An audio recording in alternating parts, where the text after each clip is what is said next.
Bueno, ahora los invitamos a escuchar a Monseñor Jorge Lugones con una exposición sobre el tema de la persona humana y el trabajo. Muy buenas tardes a todas y a todos. Presentaré en primer lugar a la persona humana capaz de dialogar con otros y a la vez corresponsable. Esta relación con el otro, que siempre es un don de Dios, nos da sentido, como dirá Francisco, de proximidad, es decir, no solo de ser prójimo, sino de hacerse prójimo. Esto implica cercanía, encuentro, respeto, diálogo. Si los de atrás me escuchan, levantan la mano. Gracias. Los de aquel lado son sordos. Ah, no, perdón. Gracias, sí, ahora escuchan. En segundo lugar, el desarrollo integral de la persona humana es la persona del trabajador. Y acá planteo el trabajo como clave para la constitución de la identidad personal digna, es decir, clave para el desarrollo humano integral, y desde Francisco, desde la solidaridad a la fraternidad. Por último, la función del Estado en la promoción del derecho al trabajo. Es decir, la cuestión laboral reclama la responsabilidad del Estado, a cual compete la cuestión. Y esa función de promover unas condiciones para la creación de oportunidades de trabajo en el mundo productivo de la economía social, como también del mundo científico, tecnológico y cultural. Entonces empezamos con la dignidad de la persona humana, solidaridad y justicia equitativa. Reflexionar sobre el trabajo supone reflexionar sobre la persona del trabajador. Por eso, desde la antropología teológica, al ser humano, entendido como individuo, lo consideramos, y no con el sentido meramente de un individuo, sino de persona, es decir, como un ser social, capaz de dialogar con otras personas, responsable de la suerte de estas personas tanto como de la suya propia, porque la suerte de ambas están unidas y van juntas. El ser humano es persona porque se constituye como tal en las elecciones que va haciendo, en las elecciones sociales, y solo inmerso en el tejido social, es decir, en relación con los demás y con el ambiente natural que lo rodea. Y ahí puede manifestar la dignidad que le es intrínseca del Creador con todo su esplendor. Las demás personas no son un límite a la dignidad, sino la condición de posibilidad. Ser persona, a partir de estar en relación con otras personas, es nuestra diferencia específica, y eso es, para los creyentes en un Dios creador que también es persona, un don suyo para con nuestra especie. Lo que llamamos en términos teológicos la amistad con Dios, en dichos de algún teólogo argentino, la gracia. El Dios uno y trino nos hace el regalo de crearnos a su imagen y semejanza, es decir, personas. Crea a la mujer y al hombre llamándolos por su nombre. Y esto es importante porque le da, junto con la palabra para interpretar, tanto para dar respuestas, para dialogar sobre los desacuerdos y sobre todo para dar y esperar reconocimiento, como en algún momento nos lo presenta Laudato Si. Dios no crea un ser vivo más entre muchos, crea un correspondiente, es decir, alguien capaz de dar respuesta, de responder. Incluso al mismo Dios, cuando en el Génesis le pregunta a Caín, ¿Dónde está tu hermano? Los demás no son un límite a mi autoafirmación como sujeto individual. Por el contrario, son la condición de posibilidad de mi desarrollo integral. Porque la constitución de la persona humana, tanto como la de un pueblo, implica cercanía, encuentro, respeto y diálogo. Con esto no queremos decir que las personas se hacen sociales, porque lo social es constitutivo de la persona humana. Las primeras etapas de la vida exigen de tal forma la comunidad que sin ella esta vida no consigue desarrollarse. Dios, al crear a la persona humana, ha hecho de ella un ser a la vez único, pero al mismo tiempo necesita de la relación con los demás para ser él mismo. De este llamamiento original a ser el tú de Dios deriva la dignidad del ser humano. Por eso desde la fe se considera a la persona originariamente abierta a Dios, que es su creador, pero también al prójimo, quien es su condición de humanización y salvación. Además, esto lo dicen los dos mandamientos cuando Jesús los resume, el amor a Dios y el amor al prójimo. La persona humana es receptiva desde un comienzo porque se desarrolla en contacto con ideas, con valores, con costumbres, es decir, en la cultura. En una cultura donde él mismo o ella misma están insertos. Este estar situado en una cultura le permite este desarrollo integral, el cual no cesa a lo largo de toda la vida. Como nadie es capaz de atender por sí solo a todas sus necesidades, el vínculo cultural es vital. La autosuficiencia es no solo una fantasía individual, sino también causa fundante de la negación de los demás, de su desconocimiento como personas y, en las palabras de Francisco, de su descarte. Por consiguiente, todo ser humano que habita la casa común, que es el mundo, está interpelado, quiera o no, en una relación social particular, enmarcada por el territorio y precedida de una historia en común. Esta historia en común da sentido a su vida. Por eso el ser humano precisa además sentirse enraizado en el humus de una tradición, de la que solo el grupo, y no los individuos aislados, es depositario, porque sin esa tierra nutricia la persona se encuentra desguarnecida, desarraigada y sin memoria. El Dios cristiano, para nosotros, uno y trino, es la encarnación de la segunda persona, el Hijo, y es el Dios pobre, despojado, pero sobre todo es el Dios para los otros. Ahora, la pobreza de Dios en Cristo no es un fin en sí misma, es la suprema revelación del amor de Dios, de un Dios que es, por definición, amor y unidad. Ese es el fundamento teológico por el cual el discernimiento social de la Iglesia se opone a todas las formas de individualismo. Eso que es Dios, amor y unidad, socialmente se expresan como relaciones solidarias.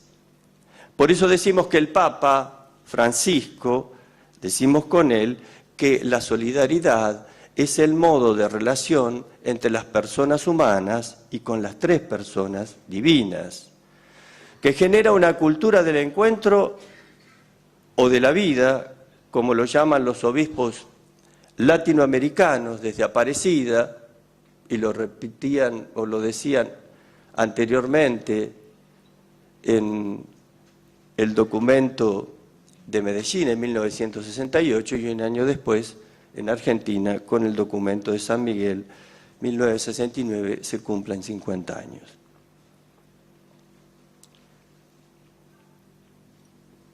Lo contrario de las relaciones solidarias entre las personas de un pueblo son las relaciones egoístas, es decir, las que genera un sistema económico-cultural que despersonaliza, descarta y mata. Primero a los pobres, pero no solo alcanza a ellos, ya que está poniendo en peligro la misma vida del planeta, como lo denuncia Laudato Si.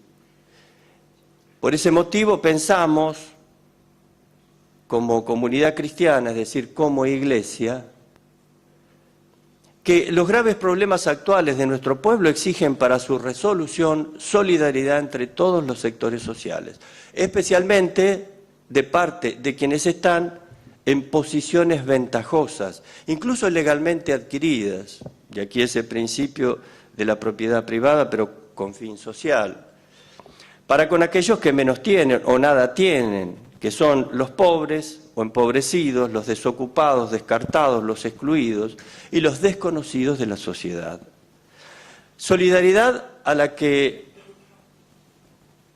llama Francisco, pero también primero llama el Evangelio, la palabra de Jesús, a la cual todos los sectores sociales son llamados, incluso los trabajadores entre sí. Todas las instituciones y organizaciones deberán construir un movimiento general de solidaridad.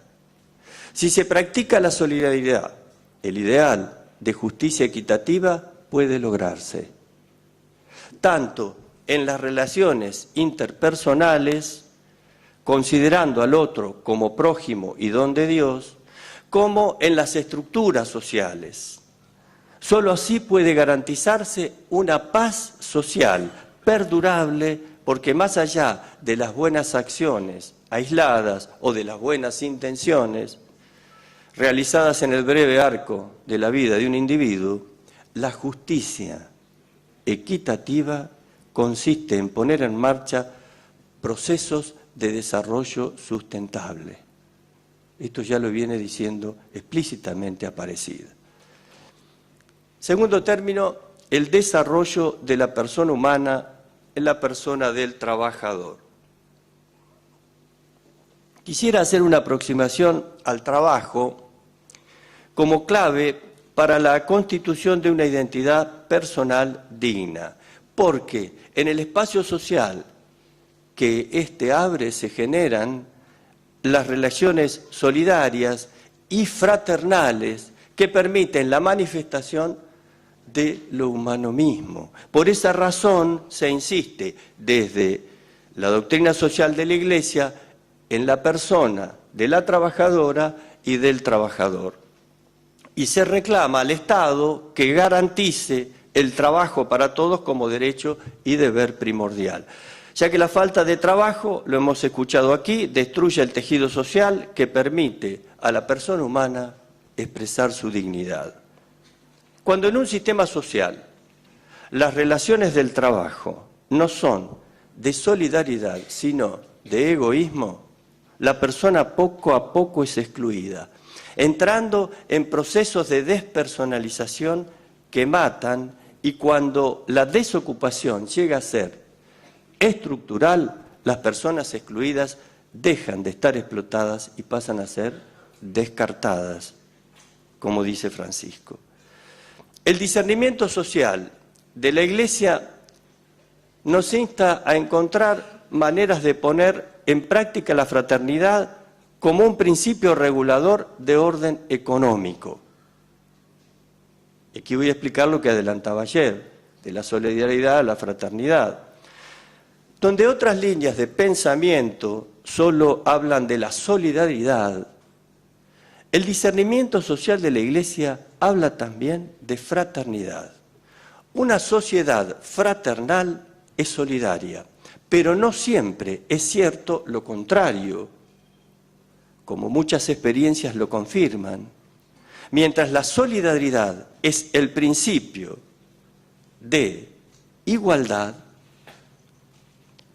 para nosotros, el principio de la planificación social, de la desigualdad que permite llegar a ser iguales, la fraternidad es lo que permite a los iguales ser personas diversas.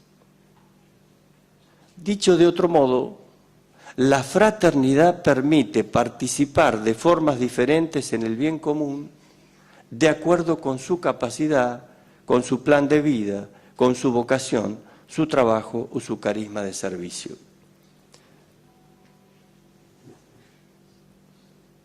Pablo VI, a quien cita constantemente Francisco en Populorum Progressio, decía que el desarrollo humano no se reduce al simple crecimiento económico, porque para ser auténtico debe ser integral. Tomada esta palabra ya de Maritain, y se habla ya del desarrollo humano integral. Es decir, promover toda la persona humana y también a todas las personas y a los pueblos. Y dado que, según dijo Francisco, en la Confederación Italiana de Sindicatos de Trabajadores en el 2017, la persona florece en el trabajo. Entonces el trabajo no es una cuestión entre tantas, sino más bien la clave esencial de toda la cuestión social. En efecto, el trabajo condiciona no solo el desarrollo económico, dice el compendio de la doctrina social de la Iglesia, sino también la cultura y la moral de las personas, de la familia y de la sociedad.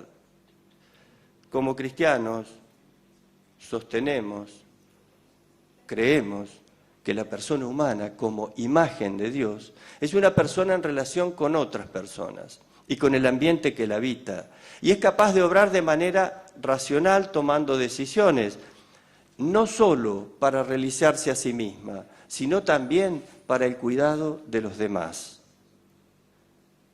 Evidentemente, del medio ambiente donde habita. Por eso consideramos que el trabajo no es solo un medio de subsistencia, también es participación. Recordamos uno de los principios de la doctrina social de la Iglesia, de participación en los procesos de decisiones tendientes a la distribución de los bienes comunes, tanto como del cuidado de sí mismo, de la comunidad y del medio ambiente. Estamos convencidos que la dignidad de la persona humana se manifiesta en el trabajo creativo. Es allí donde se despliega su potencial humano, formándose y capacitándose de manera permanente para pensar e implementar nuevos modos de cuidado. Ahora, cuando el modelo de desarrollo económico se basa solamente en el aspecto material de la persona, termina beneficiando solo a algunos y daña el medio ambiente. En ese caso, genera un clamor tanto de los pobres como de la tierra, que nos reclama cambiar de rumbo, un rumbo que para ser sostenible necesita colocar en el centro del sistema económico a la persona humana, que siempre es un trabajador o una trabajadora, integrando la problemática laboral con la ambiental. Como dice Laudato Si, como todo está interconectado, pensamos que se debe responder también de modo integral. El Papa, en el encuentro con los movimientos populares en Santa Cruz de la Sierra, fue contundente. Y él dice: cuando el capital se convierte en ídolo y dirige las opciones de los seres humanos, cuando la avidez por el dinero tutela todo el sistema socioeconómico, arruina la sociedad, condena al hombre, lo convierte en esclavo, destruye la fraternidad interhumana, enfrenta pueblo contra pueblo y, como vemos, incluso pone en riesgo esta nuestra casa común. Está aquí Francisco. Por eso el Papa no habla solo en Laudato Si de una crisis laboral ni una crisis económica, sino que habla de crisis ecológica, porque lo engloba todo: techo, tierra y trabajo. La crisis ecológica es un problema cultural antes que económico, y su resolución, según dice el Papa, es la conversión de las estructuras culturales mediante la política. Evidentemente, la política entendida como la forma más alta, dice él, de la caridad. Es innegable que el genio femenino es necesario en todas las expresiones de la vida social.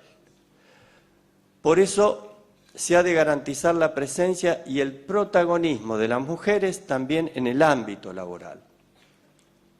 La persistencia de muchas formas de discriminación que ofenden la dignidad de la mujer en la esfera del trabajo se debe a una larga serie de condicionamientos perniciosos por los cuales son todavía hoy olvidadas en sus prerrogativas, marginadas frecuentemente, incluso, sabemos, reducidas en algunos lugares a esclavitud.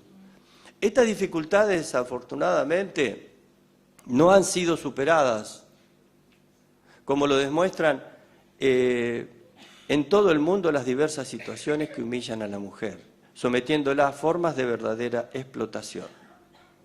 La urgencia de un efectivo reconocimiento de sus derechos se advierte especialmente en los casos de retribución, la seguridad y la previsión social.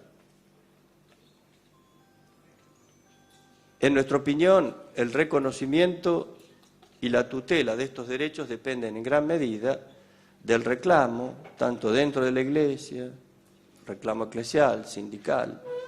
Fíjense que el Papa está hablando de qué lugar, qué espacio damos a la mujer en la Iglesia. Y para esto, referidos al tema nuestro del trabajo, la formación, o el acceso a la formación profesional. Una breve anécdota: cuando yo visitaba en la Ribera una cooperativa, que algunos de los chicos están por acá,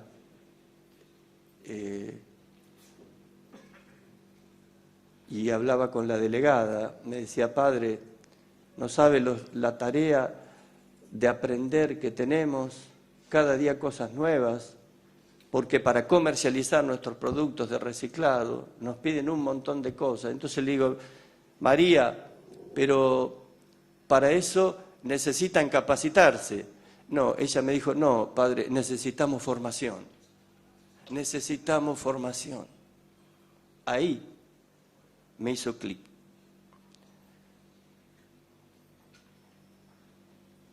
Quisiera también compartirles algo sobre la función del Estado en la promoción del derecho al trabajo. Hablar del trabajo digno, lo que significa en el sistema de mercado, para que no queden dudas, remuneración justa en condiciones de trabajo legales y legítimas, depende directamente de la promoción de la justicia equitativa que asegura la paz social. En consecuencia, la cuestión laboral reclama la responsabilidad del Estado, al cual le compete la función de promover la creación de oportunidades de trabajo, incentivando para ello al mundo productivo, tanto como al científico, tecnológico y cultural, que se debe corresponder con un mundo de acceso social a los bienes y el consumo. Para eso, como tarea primordial, consideramos que se debe estimular y garantizar el diálogo entre las organizaciones de trabajadores y de empresarios, tanto como entre los dos sectores y los partidos políticos, las asociaciones civiles, los movimientos sociales y populares, los organismos internacionales. Por eso nosotros alentamos y hemos animado a los laicos que han trabajado en la mesa del diálogo por el trabajo y la vida digna. Aquí se dio una serie de encuentros. Primero empezó como una experiencia nuestra, zonal, de la zona sur, del conurbano bonaerense, y después vimos que podía ser también transferido a un nivel más amplio. Entonces pudimos lograr una mesa de encuentro entre la Unión Industrial, la Cámara de Comercio, los movimientos sociales, los cooperativistas, los mutualistas, la gente del campo, gente de trabajo del campo del interior, Santa Fe, Córdoba. Y yo me reuní una sola vez con ellos justamente para alentarlos y animarlos y les dije, miren muchachos, aunque ustedes no saquen un documento como quieren, el hecho de este encuentro vale por sí mismo. Esto ya es un paso impresionante. Tal es así que en ese camino de 5 o 6 meses de encuentro, después se aclara un documento, evidentemente, que se llama Una patria fundada en la solidaridad y el trabajo, que nos lo entregaron a la Conferencia Episcopal y a todos los partidos políticos con representación parlamentaria. Pero lo que veíamos nosotros acá es que este encuentro que se dio en esta mesa fortaleció a las organizaciones, pero además al diálogo, porque se pudieron decir las cosas de frente, tanto los sindicalistas como los empresarios, como los movimientos sociales. Pero además después salieron trabajos, interrelación e intercambio de bienes, porque ustedes saben que el problema son los intermediarios, entre los productores y los necesitados de esos bienes, en este caso alimenticios, que son las organizaciones sociales, sin intermediarios. Entonces, estos pasos alientan, estos pasos animan, aunque algunos los quieran destruir y no los reconozcan. Y los medios hegemónicos no lo ponderen, pero no importa, está en marcha. Esto es lo que importa. Si los convenios colectivos de trabajo son la realidad efectiva del diálogo social, entonces es función ineludible del Estado mantener este diálogo entre los trabajadores, asalariados o desempleados y los empresarios, que son también trabajadores. No hay dudas de que la renegociación colectiva es negociación colectiva es uno de los principales instrumentos de las organizaciones de los trabajadores para intervenir en las decisiones no solo concernientes a la remuneración y condiciones de trabajo, a lo que se pretende limitar la protesta sindical, que fue lo que pasó el año pasado cuando hicimos declaraciones en Mar del Plata, pero era un tema docente y algún intelectual salió a decir que no, ¿cómo? Acá el problema no es que nosotros estamos diciendo que una huelga es solo por una protesta de salario, sino también está en relación de todos los problemas que se derivan de la mala remuneración que es inequitativa entre los trabajadores y las familias. ¿Cuáles son estos? La salud, detrás del reclamo está la educación, el acceso a los bienes culturales y a la tecnología, la discriminación por género, por migración, por creencias religiosas o por posiciones partidarias, las políticas que afectan a la sociedad y a la naturaleza. Y como se dijo hoy también, el tema de la recreación y el descanso para la familia de un trabajador. Además de las desigualdades laborales y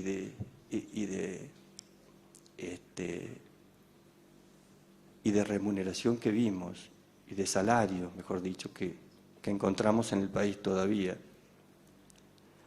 En función de esto pensamos que se debe aceptar el diálogo social no en una conversación, oposiciones idénticas, sino entre intereses y necesitados diferentes. Por eso Francisco insiste en la unidad en la diferencia, porque la unidad, dice él, es superior al conflicto. La realidad es superior a la idea y siempre y cuando se estimule que todo el bien es superior a la parte. También,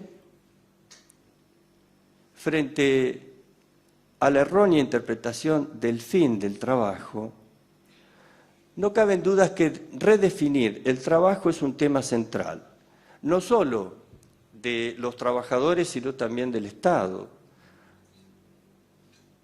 Esto es lo que está impulsando la OIT, lo que hemos visto cuando hemos viajado este año, y desde Ginebra la Comisión Mundial, creada para tal fin, está integrada por representantes de trabajadores, empresarios y gobiernos. Y está especulando sobre otros modos de actividades creativas remunerables, distintas a la de empleo asalariado, que en muchos casos se realizan al límite de la explotación. Sin embargo, hasta hoy, buena parte de nuestra sociedad resiste a la idea de pagar sin explotar. Por eso el Papa habla de una conversión cultural. El cambio de paradigma productivo con las nuevas tecnologías solo tiene sentido si mejora la calidad de la vida de las personas en lugar de descartarlas, como vimos hoy en varios videos. Si bien esto último es un problema a nivel mundial, también emergen nuevos desafíos productivos inclusivos desde la economía popular, con los cuales el Estado puede colaborar. Hasta ahora ha sido principalmente una respuesta de las personas excluidas del empleo formal, quienes desarrollando innumerables emprendimientos laborales se organizan como asociaciones, como cooperativas, como sindicatos o movimientos populares. Es la respuesta digna de emprendedoras y emprendedores que dentro de la economía de mercado se proponen crear trabajo y producir sin dañar la naturaleza.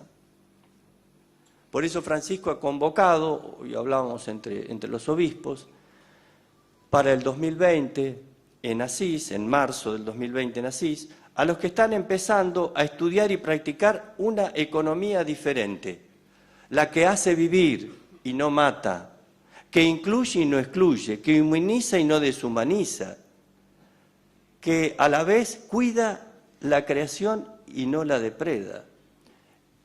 Y les propondrá hacer un pacto para cambiar la economía actual y dar un alma a la economía del mañana.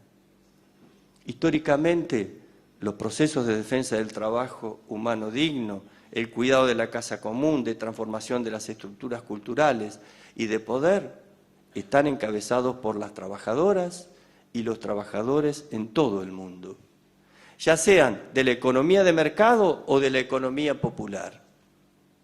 Por eso, transformar la globalización en una universalización, en que cada pueblo se desarrolle según su cultura, convive en paz y comercie con justicia con los demás pueblos, es una responsabilidad principal de los trabajadores y de las trabajadoras, accediendo a la participación para la toma de decisiones en organizaciones nacionales, continentales y globales. Esto también lo propone ya Francisco en el capítulo 5, cuando habla de este diálogo honesto con todos los niveles, tanto locales, podríamos decir para nosotros provinciales, nacionales, globales.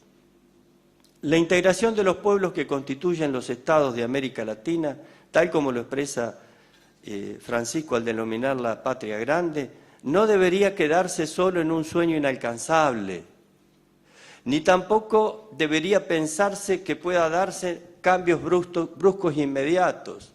Tampoco pensamos nosotros que las soluciones económicas a nivel nacional se van a resolver en el 2020. Todo será coyuntural hasta que no tengamos medidas económicas de mediano plazo. Opinión personal. Dependerá entonces de la capacidad de iniciar procesos en el tiempo, los cuales no dependen exclusivamente de los espacios de gobierno. Para poner en marcha estos procesos es necesario que participen todas las organizaciones de las patrias hermanas. Reconocemos que resulta imprescindible, entonces, constituir o fortalecer las organizaciones continentales de trabajadores y trabajadoras de movimientos populares y estudiantiles, porque sabemos que a nivel latinoamericano las organizaciones sindicales están realmente organizadas en muy pocos países.